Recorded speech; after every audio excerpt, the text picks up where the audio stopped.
Hello, hi, I'm Pearl, and welcome. Now, a lot of you will have seen on my Instagram and elsewhere on social media and maybe in the news that this weekend on January 22nd, a great teacher, Thich Nhat Hanh, or also known as Thay, passed away at the age of 95. And I often used to describe him as the second most famous monk in the world after the Dalai Lama. And it's been really beautiful to see, all these amazing tributes and special things. And actually, a lot of the best ones have been written by Thay himself. Things that he wrote about death and dying a long time ago. And I actually find those the most comforting and helpful. But the reason I wanted to do this video is that you could go online and look on Wikipedia or somewhere like that and see everything about this person. And you could even go to the Plum Village website or other ones to see all the official celebrations and stories about his life. But what I'd like to share with you is something very personal, which is not just, why should we care, that this person has died? Why should we care about celebrating his life? But I wanted to share why I care, and what he's meant to me in my journey over the last 12, 13, 14 years. And so I want to explain how I got to know him and how he changed my life, and to honor that as one of the great teachers of my life. And if you're watching this and I say something, I mention a book or talk about something, and you feel the desire to go and read that book or look up that book or watch a video with Tay or go and look on the Plum Village website, anything like that, please go. The point of this video is not for you to sit and watch it all or honor this video. It's to introduce you to Tay and to Thich Nhat Hanh. Same person, but sometimes I don't feel quite comfortable calling him Tay because it feels kind of personal, and he's still this very big, amazing historical figure, really. So I just wanted to share something. I'm sitting on the stairs here, and I wanted to share this little picture here. And when I came to this house, I saw that picture and it reminded me immediately of Tay and all his amazing calligraphy he did. And it's wonderful if you look, and I've shared some on my Instagram as well, and some of the beautiful things that he painted, and he was a poet as well. But that's not how I first knew him. But when I saw that, something that he always said was about coming home and being at home and coming home to your true self. And when I saw that, it was kind of the thing that made me think, I think this is home. I think I've come home. So that was a real, a big impact that he had on me. But the way that I got to know him in the first place was, I was working with a therapist, a coach, a long time ago. And I was reading a lot of books. I was reading, all the self-help books and things like that. And she was really good because she would give me all these books. But that's not how I discovered Thich Nhat Hanh. What happened was I was working in the city of London, and I had just gone through a really awful breakup, and I was so in pain and I was so hurting, and I'd also started reading about Buddhism and practicing meditation because I was trying to stop hurting, I was trying to stop being in pain from this horrible breakup and losing somebody who I really loved. And so I would go to the bookshop and I would try and find a book that would help me. And I had been reading books by the Dalai Lama and other people, and I got quite confused, and I couldn't really figure out how this Buddhism thing was supposed to help me through this really difficult time. It was all very confusing, and I just kept getting caught up in it, and I didn't get it, and it just seemed to it made me feel worse, because it made me feel like, oh, if I could just crack Buddhism, then I wouldn't hurt. If I could just crack Buddhism, this breakup wouldn't hurt me, and I would be like a nun or something, and it would be really easy, So that's what I thought, and I was wrong, okay? But I was walking, and I walked to the bookshop, And this book sort of I always say like books jump into my hand, you know, things just kind of pop into my hand. And it was this book by Thich Nhat Hanh, and it was called Cultivating the Mind of Love. And it was really kind of unusual because it was a book about Buddhism and all that. But it was actually the story of Thich Nhat Hanh. He wrote this story about when he was a young monk, and he was already very well respected and well known. And he was living in Vietnam, and he fell in love with a nun, and he fell completely in love, passionately in love. And he wanted to hug her and kiss her and do all those things. And in this book, he really wrote about the pain that he felt as a Buddhist monk, you know. And I suddenly realized, well, hey, this Buddhism doesn't really just like take away, you know, feelings or pain or emotion. It doesn't do that. And he really helped me understand with his story, his very personal story, what love was for him as a monk, and also ultimately why it was so difficult and why he couldn't be with this nun. And it really helped me to understand, to see what life is really like. And for him it was that he was a monk and this young lady was a nun. And if they had decided to be together, they would have to give up being a monk or being a nun. And that was part of why they'd fallen in love with each other, because they shared this passion for and compassion, and they shared this amazing experience of being dedicated and devoted to something. And of course, as you said, if they had been together, then a lot of that would have disappeared, which is why he chose not to do anything about it and to stay true to his vows of chastity and things like that. It's a really interesting story. It's a really great book. And then the second half of the book is about kind of more, what do I say? It's stories about Buddhism that I didn't find quite as easy to understand. But that first book, part of the book, really helped me because it helped me also feel not so alone. It helped me to understand that, hey, even a monk can fall in love and suffer because of wanting something that he couldn't have. And it made me feel better because it stopped me feeling that, hey, if I could just crack this Buddhism lock, you know, everything would be all right. And I realized that's not really what it's about, you know.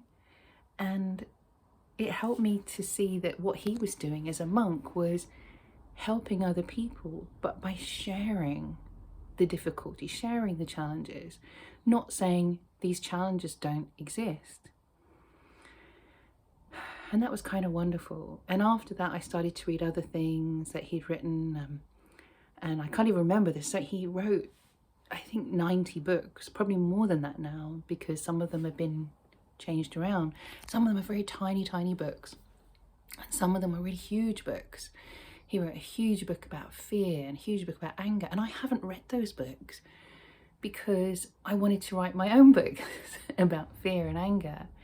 And I didn't want to just be writing what he'd written. You know, I didn't want to be copying him. So I decided I was going to leave those. But another book, and again, it's funny how a monk can help someone with romantic relationships. I always think that's really kind of strange. And he said it himself. He wrote a book called Fidelity. It's got a longer title, but it's about romantic love again. And this was written obviously a long time after that first story about falling in love with a nun. And a lot of it was about his experience in the community and in life. And he said himself, you know, this is kind of crazy, a Buddhist monk writing about romantic relationships and even writing about sex. And what I really remember when I was reading this book was he said, and this really touched me, he said, you know, it's much easier to be a Buddhist monk and not have romantic relationships than it is for a lay person, which is somebody who's not, you know, ordained or taken vows, to be in a romantic relationship, but not to lose themselves, and be able to still practice, be able to still not get carried away. And I loved that because it made me feel it's true, you know, and that truth really helped me to see that what I was trying to do was really difficult, that trying to have human relationships, family relationships, brothers and sisters and mothers and grandmas and uncles and nieces and nephews and boyfriends, and I don't have boyfriends, but you know, if I might have girlfriends one day, you never know. But all of that was this huge challenge, and that I wasn't really meant to be a Buddhist nun, you know. And I always recommend that book because, you know, sometimes we get caught up in all these things around us saying, oh, you know, you should, you know, have casual sex or things like that. And you can go to religion, you know, to say Catholicism or something else, and there's rules and there's this, and, you know, people telling you how to live your life. And it's, sometimes you want that, sometimes you want to grab onto that because you know, you feel like you're at sea, you don't really know. And I always felt that way when I came to one of his books or a lecture. You know, I watched some of his lectures on YouTube, and there's so many, you know, go and check it out. And when I came to this book, it wasn't really about somebody saying to me, no, you shouldn't have sex, or you have to get married. But what it was, and he explained this so beautifully, and he said, you're always there. You know, your mind, body and soul is always there, is always present, even if you're trying to ignore it. So this idea that you can have like casual sex or soulless sex is not true, because your soul is always there.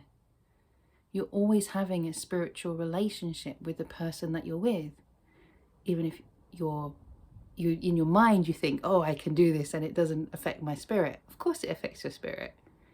And that logic really helped me. And I think that's the thing here. I always liked the way that things were so logical and I could understand it. And he was a really great teacher for me because I could follow him. I could understand what he was talking about. I could understand the point. I could understand, oh, you're not just telling me this thing and saying, do this, do that, don't do this, don't do that. He taught me so that I could understand why. And I guess as a kid, that's what we do, isn't it? We always, why? So it's wonderful when you find somebody who can explain why. Why does this make me feel bad? Why does this make me feel good? Why do I need to do this? Why can't I do that? And that was really great. And so one of the things that happened is I was really lucky, you know, with Zumba to be able to go and study with Beto Perez, who's like, you know, the creator of Zumba, and not just him, but all these amazing teachers. Even his, you know, his the person who mentored him, his mentee, I don't know. Anyway, his mentor, the words. And when I did that, it made me realize how powerful it was to be present in the physical space with somebody.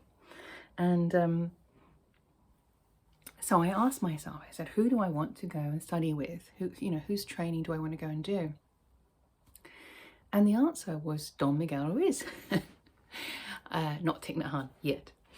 And so I went off and I studied with him. And that changed my life. And I went and studied with more people. And I finally was thinking about going to study like at a Buddhist monastery. Now I was very lucky where I lived in Wimbledon because I was very close to one of the very few Buddhist monasteries and temples in Europe, actually, in Wimbledon, near Cannizzaro. No, it's not Cannizzaro. Go and look it up. It's on my website, so it's a Buddhist temple. So I would often go there and walk around, and I would really be comforted, and I would learn from even just the little signs around there. But I'd never been and done any training or stayed in a Buddhist monastery or community. And it was something that was really like, you know, I think this is something, and maybe even in my head, because I watched Eat, Pray, Love or something, I thought, oh, I should go and do this. And so when I went to Southeast Asia, I was really thinking, I was looking around at places, and there's some very famous places in Tibet and India, all kinds of places. And I was looking at those and I was thinking, I think this is, I think I need to go and do this. And when I went to Southeast Asia, what happened was I ended up staying in all these really luxury hotels, spas, because it turned out, although I could stay in a hostel or a tree house or a tent or a yurt in the West, when it came to Southeast Asia, it really wasn't the same. And it wasn't really the level that I was at, okay? And so suddenly I realized when I was there, I was like, I'm not sure I can handle going and staying in a Buddhist community in Southeast Asia. I'm not sure that's really like what I can do. And I accepted that. I thought, okay. But I was very lucky. We're all very lucky because as a result of this, the journey of Thay's life, he founded a Buddhist community in the south of France near Bordeaux, Plum Village. And it's quite big actually now. It's got like three little bits, hamlets they call. And so I thought, okay, this is where I'm going. And at that time I was very lucky because I think it was about 5 years ago, they had a celebration in Bordeaux for Thich Nhat Hanh because he was turning 90. And so there are different ways that you can join the community. So sometimes you can go for a retreat, you can go for a couple of days or a week, but when you do that, you have to agree to certain rules. So you have to live a certain way, you stay in a shared accommodation perhaps, you have to eat vegan, which I do anyway, and all kinds of things. And I looked at that and I thought, But the other way that you can participate in the community is you can just go for one day. And I think normally it's open, or before coronavirus, it was open like on a Thursday or a Sunday. And I think I had just missed the Thursday, but that was the day they were doing this big celebration for Thich Nhat Hanh and celebrating his life there and all that kind of thing. So I headed down and I didn't stay there.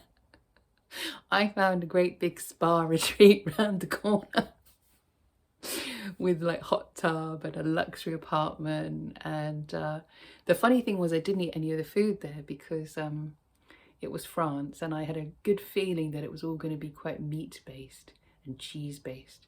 So I went to the supermarket before and I filled this luxury apartment with crackers and cuppa soups and all this like vegetarian and vegan stuff, that I could find in a French supermarket, which wasn't a great deal, to be honest.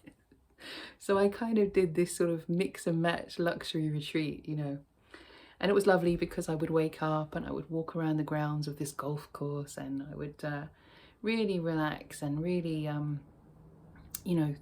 get in touch with nature and all that kind of thing. And on the Sunday I went and I spent the day at Plum Village, and I wasn't sure if Thich Nhat Hanh was going to be there. This was 5 years ago. And and it was very beautiful. It was a very beautiful space. I was very nervous. I wasn't sure if I was dressed right, had I covered my arms, my elbows, things like that. And I think I actually bought a sweatshirt. I went, I was like, oh, or I had a wrap. And actually, no, I went to buy a sweatshirt, and in this posh luxury golf spa place, the cheapest t-shirt was €100. So I didn't. I just covered my arms. And I wasn't sure if I was going to be okay. And so I turned up, the taxi driver dropped me off, and we went into this big room and we all sat down. And this Buddhist nun got up and spoke, and she said, "Dear Thay, dear brothers and sisters," something like that, she said. And of course, I'm sitting there, cross-legged and ready to do this, I think what they call like a Dharma talk, a meditation. So listening, rather than just sitting meditating. And I was trying to look around like this. Where's Thay? Where's Thay? Is he here? Is this monk here? Where's Thay? And it's hard when everyone's sitting there being very conscientious, and I want to look around for him. And I'm like, where's Thay? Where's Thay? And we carried on. And we did amazing practices. So simple, so easy. And that's, Thay was actually known as the Father of Mindfulness because he introduced this way of meditating and also engaged Buddhism, which was about being out in the community, not just sitting up in a monastery on your own or with the other monks, which was so important during the Vietnam War. And mindfulness is something that has helped so many people, because sometimes meditation can be a little bit difficult to get started with, and mindfulness is just, stay with the breath, nice and easy, we can all do it. And we did this practice, we did mindful walking, and we walked all around this beautiful grounds together in silence, and we just walked, and we just stay in silence, stay with the walking. And I have to tell you, it's one of the most difficult things I've ever done, because while I was walking, I was having this real battle with myself. The fear was coming up. And what am I so afraid of? And all these things, and my mind was going crazy. So on the outside, when you see people doing mindful walking, it can look really easy and simple, and it can look like nothing. But I remember that walk as I was walking these beautiful grounds, following these monks and walking with them. And all I could think was I was fighting so hard on the inside. And I suddenly realized that why I was fighting so hard was because my ego was fighting so hard to stop me from coming home, to my true self, to stop me doing all the things I was trying to do, writing the books I was trying to write, and being myself. And that's the big battle that we're just fighting against, being ourselves, because the world tells us that we're not enough. The world tells us that we have to do things a certain way. And so to keep staying true to ourselves is this challenge. So on the outside, you see this peaceful monks, you see this peaceful walking, this mindful walking, and inside, there are no distractions. It's just me and my mind and my body and my soul, and I'm walking, and it all comes up. And that's what happens in meditation so often. When we sit in silent meditation, we can't run away from ourselves anymore. And we don't want to run away from ourselves. We want to be ourselves.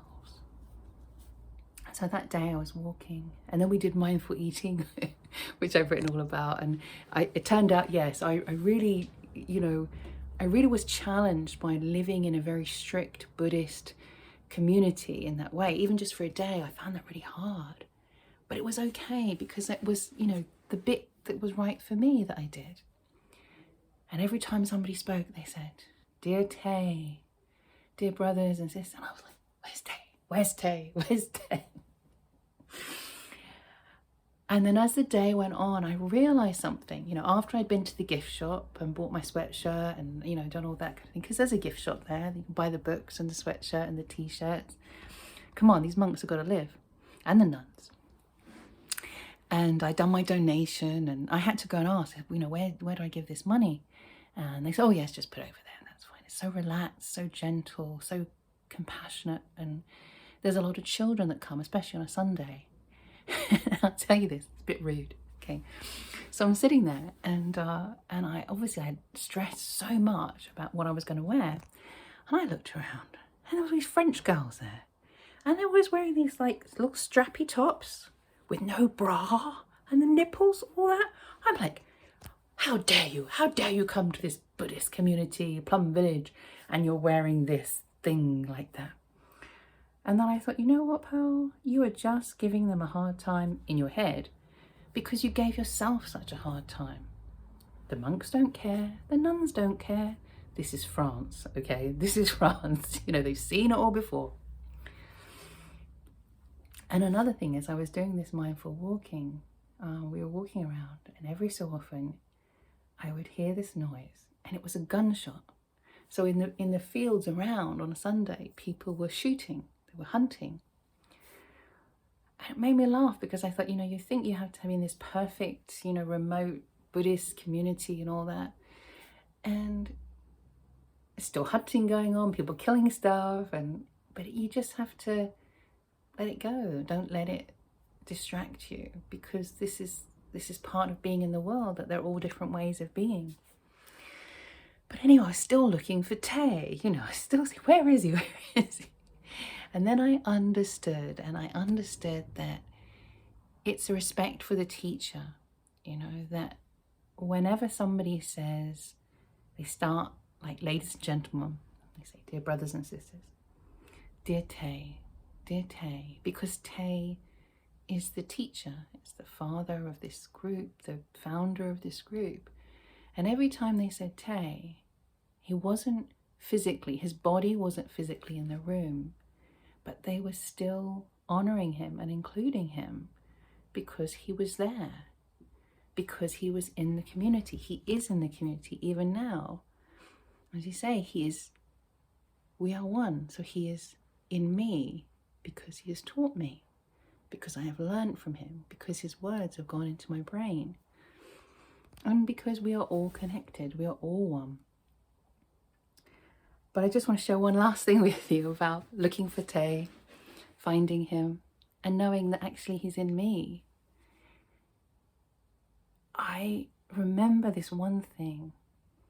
I was looking for Thay, and there was a big hall, and it was where they served the lunch, and we cleared up and all this kind of thing. And up on the wall was this photo of Thich Nhat Hanh, of Thay. And I wish I could find this photo because it was so special. It's this big picture of him. And you'll see photos, if you go and look, you'll see a lot of photos of him looking serious, very serious, or a little smile. But if you find a photo of Thay really smiling, it's a huge smile, this amazing, beautiful, enormous smile, cheeky smile, fun smile. And you have to remember, this is somebody who spent so much time in the West, that understood the challenges between East and West and bringing that together, and did so much of that. And in this photo, Thay is bald, smiling. And sometimes I think when you look at Thay and he's not smiling, he's just sitting there. Sometimes you can look, at a group of monks or a video and you think, is that him? Is that him? But when he smiles, there's no mistaking it. When he smiles, it's like, oh, that's Thay, because it has a smile. That's the person, that's the one. And in this photo, he had this big smile. But what he had as well, something that really spoke to me, because I was trying to do things like this, trying to do audiobooks, all that kind of stuff. He had a microphone, and he was holding this microphone in this picture. And he wasn't holding it like a monk. He wasn't holding it like, and I'm going to talk very seriously about meditation. He wasn't holding it like with both hands or, anything like that.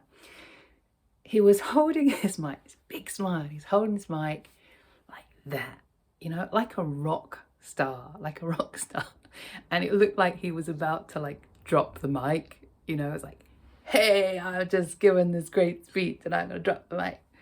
And this picture just said to me everything. It said to me the joy of being a teacher, of using my voice, using his voice. And all the things I learned from Zumba, being a teacher, about being a rock star, which is that, when you rock it out, you give your students so much, you give your participants so much, you're the best of who you are. When you perform like that, and it's like Beyonce or Adele or, anybody who's a great vocalist, who's got so much to give, so much heart, so much love. And Thich Nhat Hanh was a rock star, is a rock star, and he's always going to be in me and in the community. And I wish that I could have met him, but he was in Vietnam, and he had been able to go home from a country that he was exiled from, and he was able to end his life in the place where it began. And we're sad, we're sad, as much as you celebrate this life. And one of the beautiful things that he said is, if you want to cry, when you know that I've died, he said, please cry. And when you cry, know that your tears are my tears. And those tears will help you heal. And we often say we're on the shoulders of giants and in the footsteps of these great teachers. And I just wanted to share that I'm grateful and proud, of the time that I studied. And although I didn't meet him and I didn't find Thay in that way, he found me. He found me in that bookshop at the beginning, and he helped me and he changed my life, and I'll always be grateful to that. And remember that all those books that exist, all those videos that exist, Plum Village, the community, and all of the many other communities that he's inspired exist and continue. And we all continue in each other. And thank you, Thay. Thank you for watching. And I hope you can find Thay. All you have to do is say, where is Thay? And you will find him, and he'll be in here. Just as the same as anybody that we lose in life. But it's also okay to suffer. It's okay to cry. It's okay to feel our feelings. And one thing, there's a great book, another great book that he wrote, and a great talk I remember listening to, and it's called No Mud, No Lotus. And we say, that sometimes the suffering in life and the pain is like the crap, the compost, the mud. But we cannot grow plants without, the poop, the manure, all that kind of stuff. And so that's our mud in life. But what grows out of that is the lotus, is the beautiful, beautiful lotus, and beautiful things like this that grow. And when we remember no mud, no lotus, we remember that this is nature. Nature has seasons and a time for everything. And we can heal, we can come back, feel our feelings, and know that this is natural. This is a natural process of birth and life and death. And that the best thing we can do in life is just to feel life and enjoy life. And I say it a lot, but I never made it up, guys. I didn't make it up. That's what I learned from all these amazing teachers. And I hope it's what you can learn from me, because I hope to follow in their footsteps. Lots of love. I'll stop now before I start a big old cry, and come see me soon.